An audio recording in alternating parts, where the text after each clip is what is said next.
Мы часто теряем уважение не из-за каких-то слов, а из-за мелких поведенческих ошибок каких-то. Сегодня я вам расскажу о 8 вещах, которые не стоит делать на людях, если вы хотите выглядеть достаточно таким психологически зрелым и устойчивым. Меня зовут Евгений Масеев, я психиатр-психотерапевт, я давно работаю в теме психологии отношений. И сегодня мы поговорим о 8 таких поведенческих автоматизмах, то есть это такое наше поведение, о котором мы не задумываемся, мы ведем себя так просто по умолчанию, которое иногда со стороны может выглядеть не очень красиво. Если вам эта тема интересна, ставьте лайк, подписывайтесь на мой канал, и мы с вами начинаем. Первое. Не стоит унижать или стыдить другого при свидетелях. В принципе, унижать, стыдить, оскорблять другого человека — это контрпродуктивно, но, как правило, в стабильных длительных отношениях с достаточно близкими людьми у нас есть какой-то люфт таких позволительных, рисковых шуток. Например, два таких давнишних друга, они друг друга как-то вот так подкалывают, и вот один как-то шутит, и эта шутка оказывается не совсем удачной. Второму она как-то не очень понравилась. Если вот их двое, никто за ними не наблюдает, то всегда есть возможность как-то это дело уладить. Например, я вот пошутил, вижу, что другому человеку не нравится, и я могу сказать просто: извините, что-то шутка дурацкая, не получилось. Все нормально, дело уладили. Если тут есть какие-то свидетели, третьи лица, то все сразу становится не так однозначно. Во-первых, тому человеку это обиднее. Кроме того, вот эти вот третьи лица, если это люди, с которыми вы также общаетесь, они могут к этому отнестись так, что сейчас он так вот токсично подкалывает его, следующим буду я. И вы начинаете приобретать такой образ токсичного человека. Вторая вещь. Не стоит выяснять отношения в публичном пространстве. Где-нибудь в офисе, перед соседями, может быть в соцсетях. Вы таким образом показываете свою эмоциональную какую-то неуправляемость и неспособность удерживать эмоциональные импульсы. Для чего вообще люди выясняют отношения в присутствии третьих лиц? Предположим, один человек со своим партнером, со вторым человеком начинает выяснять отношения путем, что предъявляют какие-то претензии. Рядом стоят какие-то люди, которые оказались невольными свидетелями. Что происходит с этим вторым человеком, с которым выясняют отношения? Он оказывается в стыде, потому что тот факт, что есть люди, которые наблюдают за тем, как его отчитывают, это скорее всего вызовет в нем стыд. Соответственно, этот человек, который инициирует все это выяснение отношений на людях, он использует это как такую свою сильную позицию. Я тебя, тут распекаю при людях, тебе должно быть стыдно. Вспомните, как в детстве, когда родители ребенка перед всей детской площадкой начинают говорить: какой ты плохой ребенок, какой ты непослушный. Ребенку стыдно и перед детьми, и перед родителями, вообще перед всем миром. То есть, когда вы так себя ведете, вы можете вести себя так автоматически, потому что в детстве с вами так себя родители вели.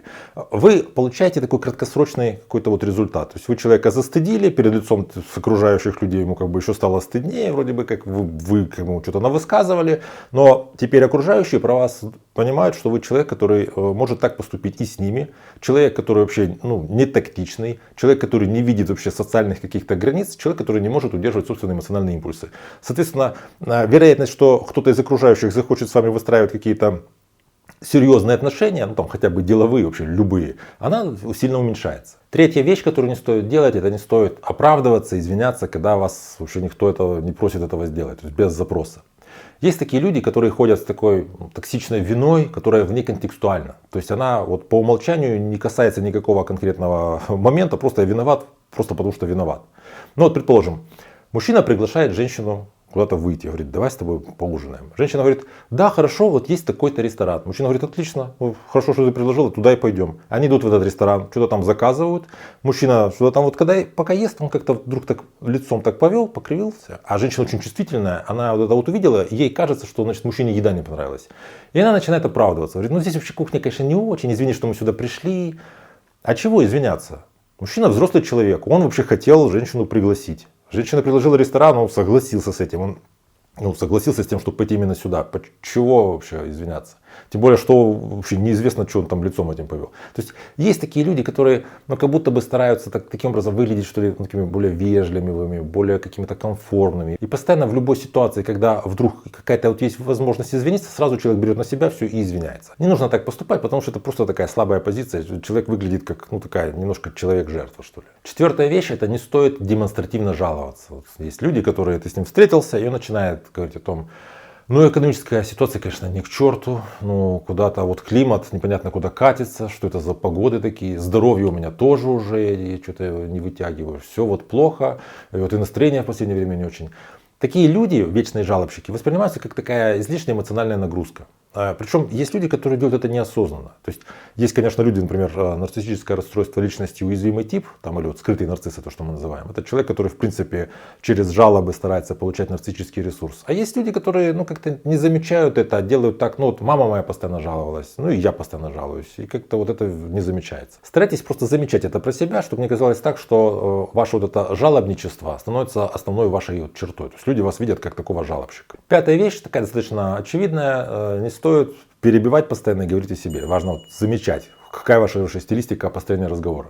Потому что если ты разговариваешь с человеком, который тебе что-то рассказывает, пускай даже очень интересное, но в какой-то момент тебе хочется что-то ответить, ты пытаешься ответить и изложить свое видение вот той ситуации, о которой он говорит, а он тебя перебивает и начинает дальше продолжать говорить о своем, то, как правило, собеседником это воспринимается как то, что я не важен, другому человеку мое мнение не интересно, и он не видит ценности моей и ценности этих отношений. Соответственно, такой человек воспринимается как какой-то такой эгоцентричный человек, который только сфокусирован на себе, и отношения с таким человеком выстраивать, ну, в общем-то, как-то не очень хочется, потому что что с ним разговаривать, если он просто не начинает что-то там наваливать. Шестая вещь – это не стоит себя публично унижать. Есть такие люди, которые живут с таким постоянным токсичным стыдом, который актуализируется каждый раз, когда есть, ну, какая-то, сколь бы то ни была, вот такая вот интенсивная эмоция. Человеку сложно ее перенести, и у него тогда сразу попадает в стыд. Ну, вот такой пример. Какое-то застолье, и вот вдруг вот человек как бы молчал, и тут как-то очень так к месту что-то остроумное такое вот сказал, и все на него так смотрят, типа, классно, вот ты дал. И он говорит, да это я так, это я где-то читал, это я слишком глупый, чтобы такое придумать, это я просто где-то вот у кого-то у другого услышал. Начинает себя сразу так как бы топить.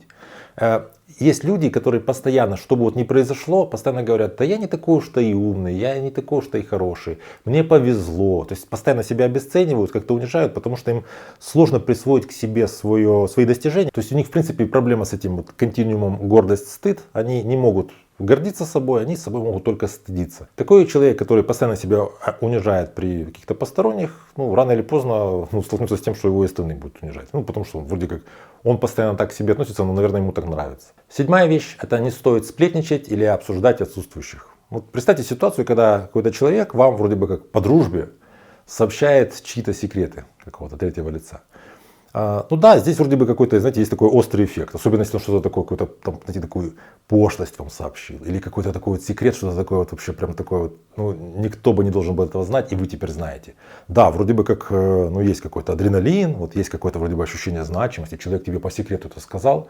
Но в целом вот такому человеку, который рассказывает чужие секреты, свой секрет как-то рассказывать уже и не хочется, потому что он сплетник и интриган.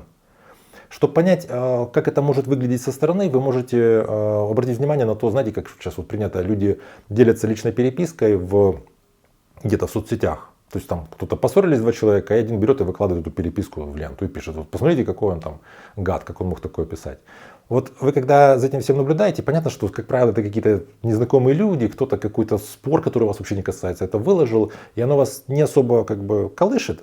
Но вот если вы так чувствительны достаточно, вы прислушайтесь, какой у вас осадок остается. Вот именно такой осадочек останется у человека, с которым вы, возможно, захотите поделиться какими-то вот чьими-то секретами.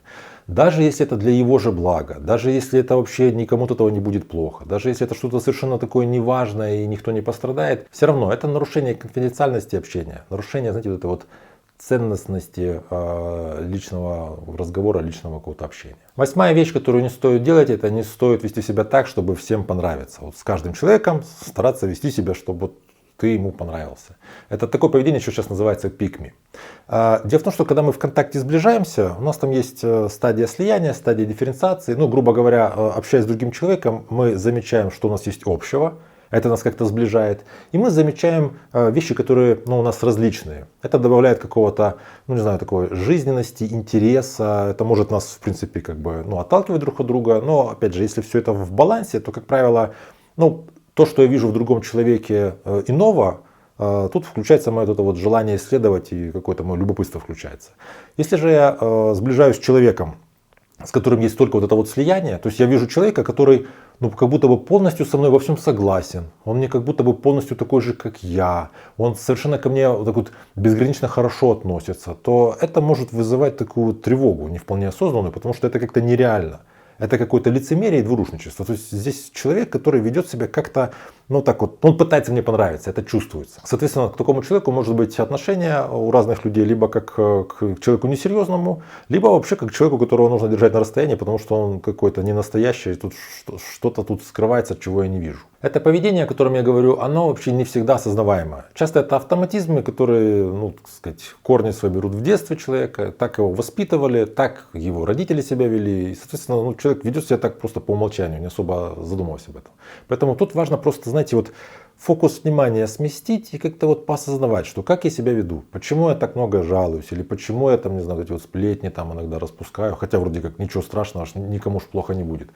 Если вы просто позамечаете, как вы себя ведете, то есть возможность у вас в ручном режиме, ну, провести, что ли, ревизию вашего поведения, чтобы оно было не такое, ну, какое вам там общество дало, а такое, какое вы выбираете. Если вам сложно разобраться со своими автоматизмами, либо вы понимаете, что у вас есть вот токсичная вина или токсичный стыд, это ситуация, когда ты просто одним осознаванием в поведении не можешь изменить. Если ты в компании всегда, когда на тебя обращают внимание, ну, сваливаешься в стыд, непонятно почему, это мешает тебе, ну, выстраивать отношения, вы можете обратиться ко мне на консультацию. У меня под каждым видео есть ссылки на мои соцсети, пишите мне личное сообщение, мы с вами договариваемся и работаем. Иногда нужно просто, ну, чуть-чуть глубже разобраться, откуда берется этот, там, скажем, токсичная вина, токсичный стыд, или, в принципе, пересмотреть ваши вот эти вот поведенческие стереотипы. То есть это ситуация, когда я себя веду так, как я привык себя вести, а иначе я просто, ну, не могу, не получается у меня по-другому себя вести.